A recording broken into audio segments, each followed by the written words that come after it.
Can you write ministering unto the Lord? Ministering unto the Lord, if you want to write it, जो notes लिखने वालों में से, ministering unto the Lord. कब प्रभु काम करता है? कब प्रभु काम करता है? जब आप क्या करते हैं? Minister unto the Lord. किसको मिनिस्टर करते हैं आप? प्रभु को। किसकी स्तुति कर रहे हैं आप? प्रभु को। किसके कॉन्गो बजा रहे हैं आप? प्रभु के लिए। किसका ड्रम्स बजा रहे हैं आप? प्रभु के। किसके लिए कीबोर्ड बजा रहे हैं आप? प्रभु के। जिसके लिए आप गा रहे हैं? प्रभु के। राइट? मिनिस्ट्रिंग, वर्शिपिंग अलग है, मिनिस्ट्रिंग अलग है। Worshipping is different, ministering is different. शमूएल क्या करता था पता है? शमूएल प्रभु के लिए मिनिस्टर करता था। मिनिस्टर आप कहीं भी कर सकते हैं। आप चर्च में आए, आप चर्च में भी कर सकते हैं। आप घर में होंगे तो भी आप करेंगे। ये एक लाइफस्टाइल है।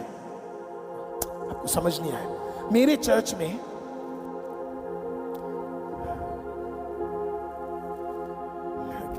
एक चेयर दो दे दो सर, मेरे साथी है, इनको पकड़ के रखना जरूरी है।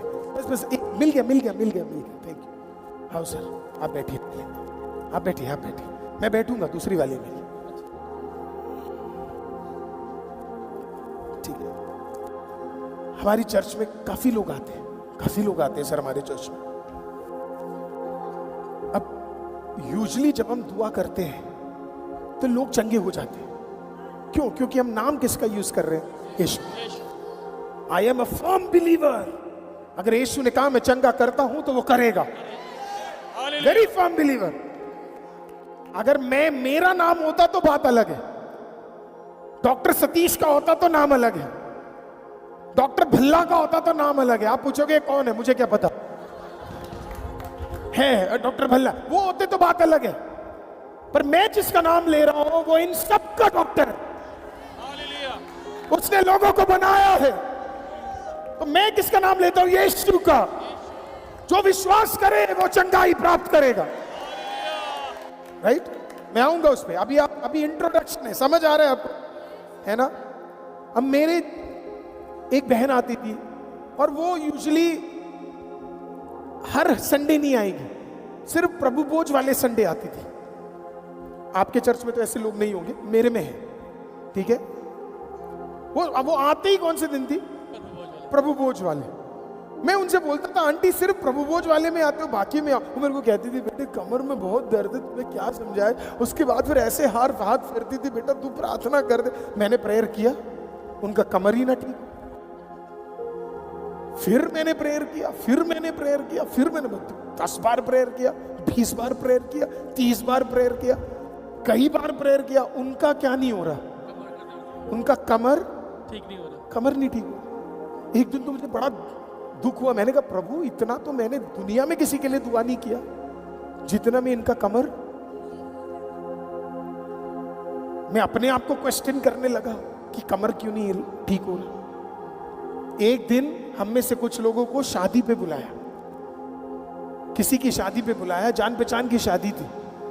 मैं शादी नहीं करा, शादी में मैं जा नहीं पाया।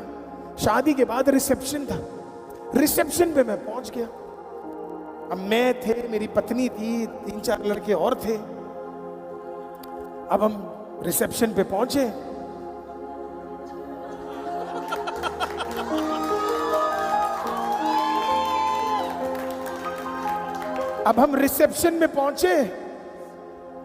तो भयंकर भीड़।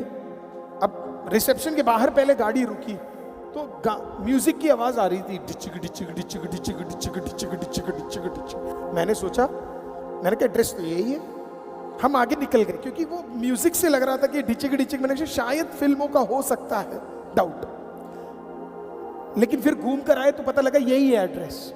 फिर भी मुझे लगा वो डिचिक डिचिक क्या होगा, डिचिक डिचिक तेरा प्यार है मान तेरा प्यार है, वो वाला डिचिक होगा मुझे लगा।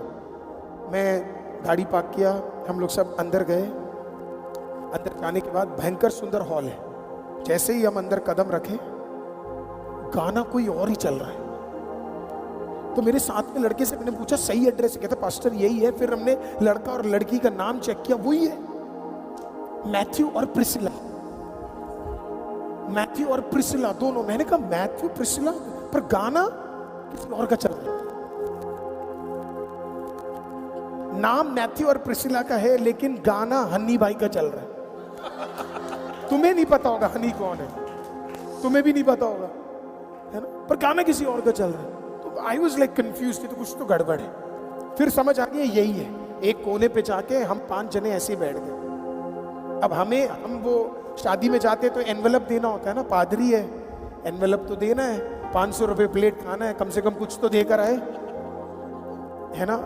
अब मैं वो पन्नी वो पेपर अब मुझे वो देख कर आना है कैसे भी, क्योंकि माहौल क्या था, थोड़ा मुझे पर्सनली फिल्मों के गाने पसंद नहीं है, तो मैं थोड़ा अवॉइड करता हूँ। आपकी बात अलग है, अगर आपको पसंद है तो आपका चॉइस है, सोचना भी मत सुनने की, ठीक है।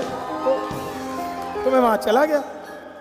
अब हम ढूंढ रहे यहां, हम ढूंढ रहे वहां, हर जगह ढूंढ रहे। अब लास्ट में एक ही जगह बची थी, वो जो डीजे का फ्लोर होता है ना, जिसमें से लाइटें जलती और लोग। तो मैंने सोचा यार इधर तो हो ही नहीं सकती आंटी, कोई चांस ही नहीं है। मतलब आंटी मैं सोच सकता हूं आप इतनी सुंदर तरीके से यहां पे गा रहे हैं, क्या मैं सोच सकता हूं आप डीजे के फ्लोर पे मिलेंगे? चांस ही नहीं है, कोई चांस ही नहीं है। मतलब आप सोच सकते हो डॉक्टर महिमा मेरी पत्नी डीजे के फ्लोर में ये कर रही हो? नहीं, कोई चांस ही नहीं है। अरे मसीह लोग है भाई, अलग दिखना चाहिए।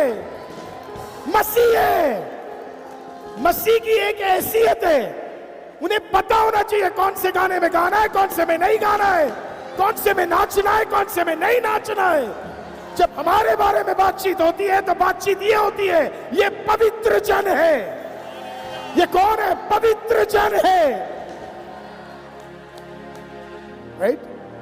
देखो आपके सीएनआई में तो तब भी एक स्ट्रिक्ट कपड़ा है, ये पुराने नियम में इतना स्ट्रिक्ट होता था। इस कपड़े को अगर थोड़ा सा और मॉडिफाई कर दे तो यही पहनता था शमूएल, एफोद बोलते उसे। इसके अंदर थोड़े ब्लू कलर्स आप मिक्स कर दो तो वो एफोद पहनता था। इतना पवित्र कपड़े तक में जो धारण किया जाता था, उससे भी लोगों को पता लग जाता था ये पवित्र जन है। मैं चला गया डांस फ्लोर में, मैंने कहा जब सारे बोल रहे वहीं देख लेते, वही बचा है जगह। मैं वहां पे गया और मैं वहां पे जाके खड़ा हो गया और मैं ढूंढ रहा हूं। और मैं क्या देख रहा हूं आंटी, मैं क्या देख रहा हूं कि एक औरत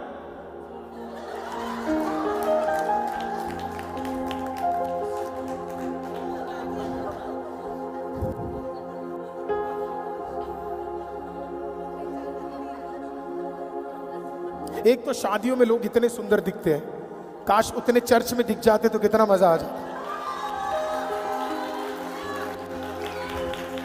तो फुल, अब मैं सामने खड़ा हूं, आंटी जो ए करी,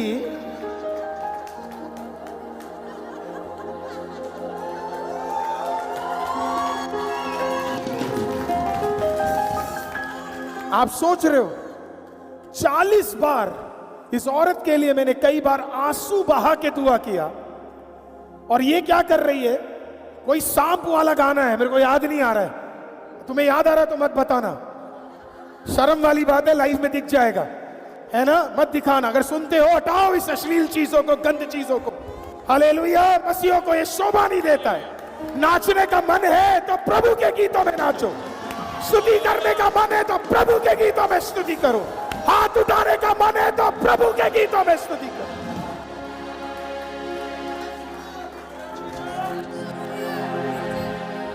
जब आप कहते हो मुन्नी बदनाम हो गई, या आप कहते हो लैला तुझे मुझसे प्यार है, और आप नाच रहे हो, आप लैला की स्तुति कर रहे हो।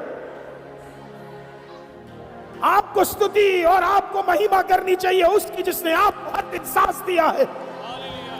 जब आपका बच्चा घर से बाहर जाता है, क्या गारंटी है वो वापस आएगा? आपका पति, आपकी पत्नी बाहर जाती है, क्या गारंटी है वो वापस आएगा? लेकिन वो आता है, क्यों? क्योंकि घर में कोई है जो बैठकर आंसू बहा के दुआ कर रहा है, कोई स्तुति कर रहा है।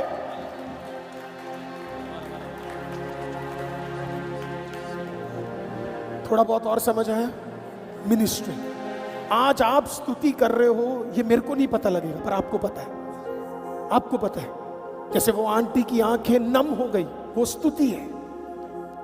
प्रभु की उपस्थिति में बहने वाले आंसू कीमती है, अगर समय होता तो आंसू के विषय में भी बताता। आंसू जब गिरते हैं, it is a form of worship.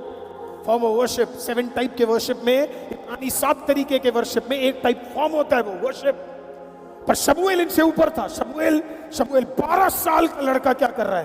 प्रभु की आराधना कर रहा है, उसे किसी से मतलब नहीं है, और वो करता गया। एंड ही, और बाइबल कहती है ministered unto the Lord, ministered unto the Lord, ministered unto the Lord, ministered unto the Lord. 12 साल का है। कितने साल का? 12। या होंगे हमारे भीड़ में कुछ 12 साल के बच्चे, लेकिन ये 12 साल अलग था। ये मिनिस्टर करता जा रहा है। और एक दिन उसे एक आवाज आती है, शमूएल। एक दिन आवाज आती है, शमूएल। एक दिन आवाज आती है, शमूएल। मैं तो जी रहा हूं उस दिन के लिए जब दुनिया मेरा नाम न पुकारे, लेकिन खुदावंद एक दिन तेरा नाम पुकार ले, मेरा नाम पुकार ले। इससे बड़ा और कोई प्रतिफल इस दुनिया में और कुछ नहीं है। Now what happens? मैं आपको थोड़ा सा और डिटेल में समझाता हूं तो हम इंट्रोडक्शन खत्म कर पाएंगे। अब मानो आप कहीं पे प्रभु की उपस्थिति में गए। अब पहले ही मैं आपको बोल दूं, ये आपके बारे में नहीं है, ये एक एग्जाम्पल है जो मैं दे रहा हूं, तो आप दिल पे मत ले लेना। अगर ले भी लिया तो आज से बदल जाना। कई जगह पर हम लोग कन्वेंशन, मीटिंग सबके लिए जाते हैं ब्रदर जी, और बहुत जबरदस्त आराधना चल रही है, बहुत जबरदस्त है ना। मैं आराधना मेरे को बहुत पसंद है, स्तुति भी पसंद है बहुत ज्यादा, और आराधना भी पसंद है। तो आराधना चल रही है, और जो सामने जो वर्शिपर होगा, या जो भी आपके चर्च में भी जो वर्शिप लीड करता होगा, वो कहता होगा आइए हम अपने हाथ उठाते हैं, या किसी और ने बोला होगा आइए हम प्रभु की उपस्थिति में खड़े हो जाते हैं। ये सब फॉर्म्स है वर्शिप के जहां पे लोग करते हैं। तो मैं किसी एकाध मीटिंग में गया, और जब मैं उस मीटिंग में गया तो ये जो सामने जो खड़ा था वो आराधना करना चाहता है, लेकिन मैं फिर लोगों को देखा, लोग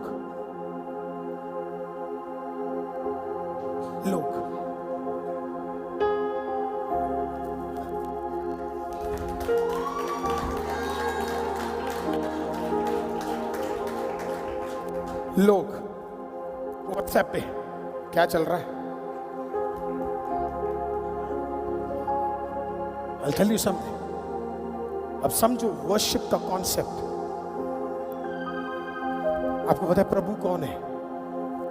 रजिस्टर्ड दुनिया में 197 कंट्रीज है, 226 आप मान सकते हो जो रजिस्टर्ड नहीं है। 226 के 26 में या तो कोई राजा है, या तो कोई प्राइम मिनिस्टर है, या तो कोई प्रेसिडेंट है। लेकिन ये 226 राजाओं के ऊपर अधिकार रखने वाला कौन है आपको पता है? जिंदा परमेश्वर यहोवा। बाइबल उसके बारे में क्या बताती है? वो कहां बैठता है? वो एक सिंहासन पे बैठता है। और बाइबल क्या कहती है? ये मैं नहीं कह रहा, प्रकाशित वाक्य 4 अध्याय 5वां अध्याय इसका वर्णन देता है।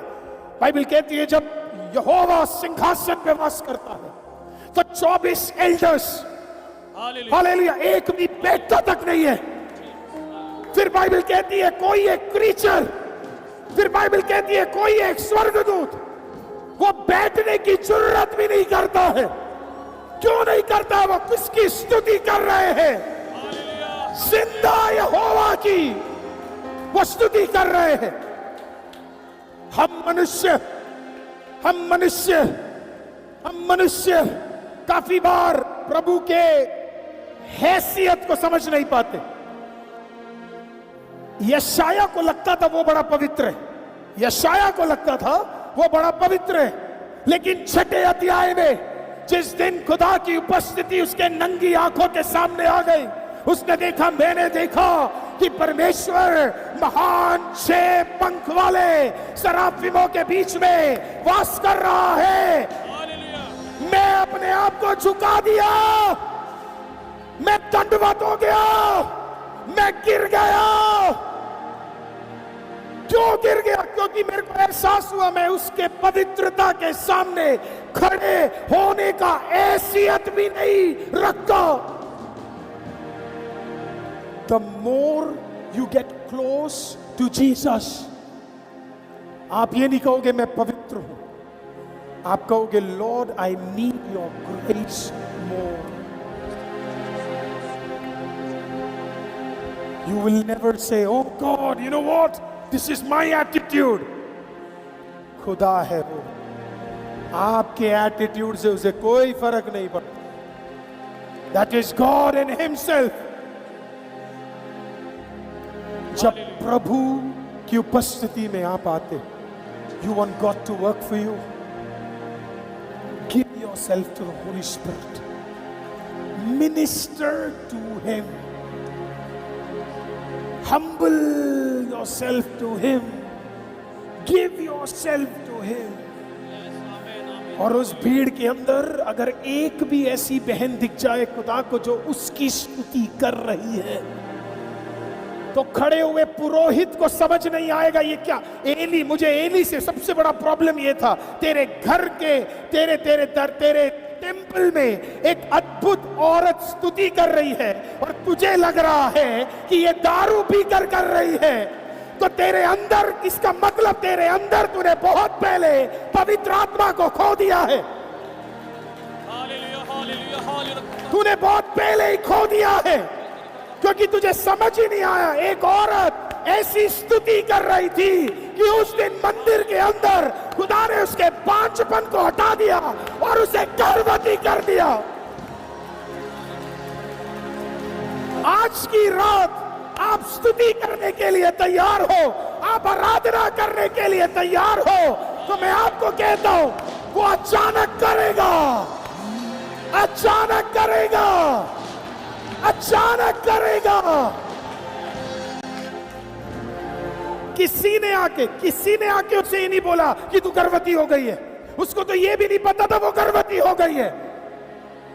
एली को तो लगा ये दारू पी कर है शायद, या इसने ये पागल हो गई है, या ये नाटक कर रही है, ये फालतू चीज कर रही है। लेकिन प्रभु ने कहा नो,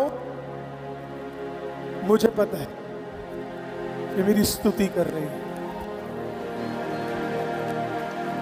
आहे भर भर कर आंसू बहा रही है, आवाज उठा रही है, चीख रही है, मुझे पता है ये मेरी स्तुति कर रही है। अब प्रभु ने कहा मैं अपने इन नियमों को तोड़ देता हूं, जहां दो नहीं, अगर ऐसी स्तुति करने वाली एक भी मिल जाए तो उसके बीच में भी मैं उतरने के लिए तैयार हूं।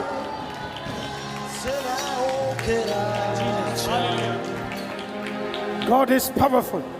तो मान लो मैं ये ब्रदर के साथ मैं स्तुति नहीं भी करता, लेकिन अगर ये अकेले में करेंगे और खुदा कहता है इसकी आराधना हालेलुया सिंहासनों को हिलाने वाली आराधना है, तो खुदा भेजेगा, अपने बंदों के लिए भेजेगा। उसने भेजा पौलुस और सीलास के लिए। एक अब्राहम के सर को उसने झुकने नहीं दिया, क्योंकि अब्राहम कौन था? आराधक। अपने बेटे को बलिदान देने के लिए, 13 साल के बेटे को बलिदान देने के लिए वो तैयार था, आराधक। आज अगर मेरी बात को आप सुन रहे हैं, शैतान आपके और मेरे प्रार्थना के खिलाफ है। वो नहीं चाहता हम स्तुति करें, वो नहीं चाहता हम आराधना करें, वो नहीं चाहता हम उसकी उपस्थिति में जाएं। लेकिन अगर आप चले गए, जो होगा वो अचानक होगा। जो होगा वो अचानक। कैसे होगा? अचानक। That is the power of ministering unto the Lord. जब आप मिनिस्टर करेंगे, प्रभु आपको अलग कर देगा। कोई तो बोलो अलग कर देगा, कोई तो बोलो अलग कर देगा। मुझे पता है आप कहोगे बाइबल में लिखा है सर, लिखा है सर। प्रेरित पौलुस प्रभु यीशु को जान गए। जानने के बाद शिष्य लोगों ने बोला अभी सेवा नहीं करना है, बोला पहले जा वचन सीख के। तो गया 3 साल अरेबिया में, वचन सीखा, वापस आया। इधर तक तो सब सही बोलते, पर इसके बाद कई लोग गड़बड़ कर देते। कई लोग कहते उसके बाद उसने सेवकाई शुरू की, नहीं की। तब तक शुरू नहीं की जब तक प्रेरितों का किताब 13वां अध्याय नहीं आया। 13वें अध्याय में उपवास और प्रार्थना चल रही थी। तकरीबन प्रेरित पौलुस को प्रभु को जाने हुए 12 से 13 साल बीत गए। अभी तक क्या नहीं किया? सेवा नहीं किया। ये पोडियम कोई भी नहीं खड़ा हो सकता इसमें। पास्टर जी को देखना है कि किसको खड़ा करना है, क्योंकि ये टेरिटरी बड़ा ही पवित्र जगह है और इसमें किसी को बुरा लगे तो लगे। This is a very secret place. 12 साल से ऊपर शिष्यों ने प्रेरित पौलुस को ऊपर। अब कौन है प्रेरित पौलुस? उनसे बेहतर ग्रीक जानने वाला कोई नहीं, उनसे बेहतर अरामिक का नॉलेज रखने वाला कोई नहीं, उनसे बेहतर लॉयर कोई नहीं, उनसे बेहतर फिलोसोफर कोई नहीं, उनसे बेहतर लिखने वाला कोई नहीं। लेकिन तब भी उन्होंने कहा अभी नहीं चढ़ने देंगे, क्योंकि अभी तक पवित्र आत्मा ने हमें नहीं कहा कि तुझे ऊपर चढ़ाना है। 13 साल, 12 से 13, थियोलॉजियंस कहते हैं 12 से 13 साल बाद एक दिन एक उपवास की प्रार्थना में 13वें अध्याय में लिखा है, एक दिन प्रेरित पौलुस और कई सारे लोग, बरनबस, सब क्या है वहां बैठकर आराधना कर रहे थे। और वहां पे लिखा क्या बता, they were ministering unto the Lord. वो क्या कर रहे थे? प्रभु की स्तुति कर रहे थे, वो प्रभु की आराधना कर रहे थे, वो प्रभु के लिए अपनी आराधना को अर्पण कर रहे थे। और अगला वाक्य कहता है, तब पवित्र आत्मा ने कहा, इन्हें मेरी सेवा के लिए अलग करो। अभी प्रेरित पौलुस को और प्रेरित बरनबस को क्या करो? इन्हें अलग करो, ये मेरी सेवा करने जा रहे हैं। जब आप प्रभु की स्तुति करोगे, प्रभु आपको अलग देगा, वो अलग कर देगा आपको। आप फिर झुंड में नहीं होंगे, आप झुंड से अलग हो। आमीन। आप अलग से दिखोगे, आपको प्रभु अलग से उठाएगा, आपको प्रभु अलग से यूज करना शुरू करेगा। क्यों? क्योंकि आपके ऊपर एक मसा है। मसा, सुनाइए वर्ड मसा। मसा, हालेलुया। इसे बड़ा छोटा बना दिया लोगों ने, अनॉइंटिंग के साथ यूज करते हैं। मसा, मसा उससे भी ऊपर है। अनॉइंटिंग वर्ड के तीन वर्ड्स है उसके अंदर। मसा हैवी है, बोलो हैवी है। हालेलुया। इसे कोई भी कैरी नहीं कर सकता। प्रभु कहता तुम अपना बोझ मुझे दे दो और मेरा मसा अपने ऊपर ले लो। लोग समझ नहीं पाते प्रभु कहता क्या है। प्रभु कहता अपने बोझ, आप गाते हो अपना बोझ मुझ पर डाल, कभी ना घबराना, लेकिन उसका दूसरा भाग कोई बोलता नहीं है। तू अपना प्रभु को दे दे और फिर प्रभु का तू ले ले।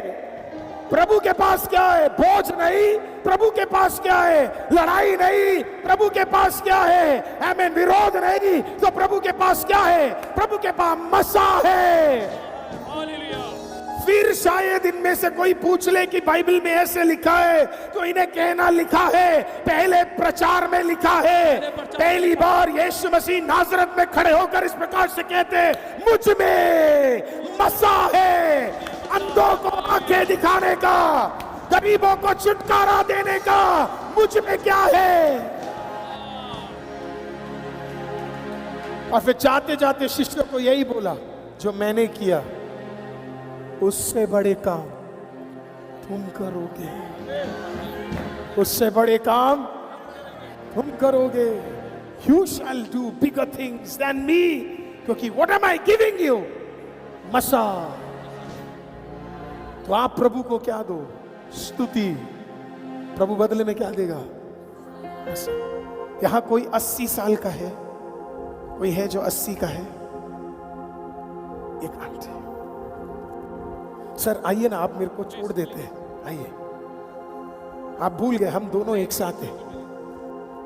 आंटी से, आंटी एक सवाल आपसे पूछूं, आप जवाब देंगे? Can we have this mic's volume a bit more please. Aunty जब 80 साल हो जाते हैं, कितने के हैं आप? 84। आमीन। आंटी जब 84 के होते हैं तो थोड़ा बहुत कमर हाथ में थोड़ा दर्द रहता है कि नहीं? रहता है। सुन लो भाई, जितने लोग लंबी आयु मांग रहे थे ठीक है आंटी, अब 84 में पहले जैसे फुर्ती से हम काम कर पाते हैं क्या? नहीं कर पाते।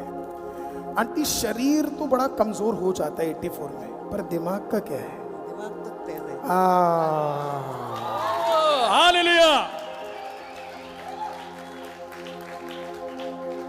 कई हमें देखकर सोचते हैं कि हम अंदर से कमजोर हैं। मसीहों को देखकर पता क्या लगता है, अरे ये तो बड़े कमजोर लोग हैं, इन्हें नहीं पता। अगर किसी को बीमारी से छुटकारा चाहिए तो डॉक्टर से पहले आजकल कई लोग मसीहों को कांटेक्ट करते हैं, क्योंकि उन्हें भी पता लगा है, बाइबल के अंदर लिखा है, मेरे नाम से तुम बीमारों को क्या करोगे, चंगा करोगे। अब आंटी 84 की है, एक व्यक्ति का नाम लेता हूं, मेरे पीछे बोलेगा कालेब, कालेब, फिर से बोलिए कालेब, कालेब, जो मुझे पसंद नहीं भी करते बोलिए कालेब, कालेब।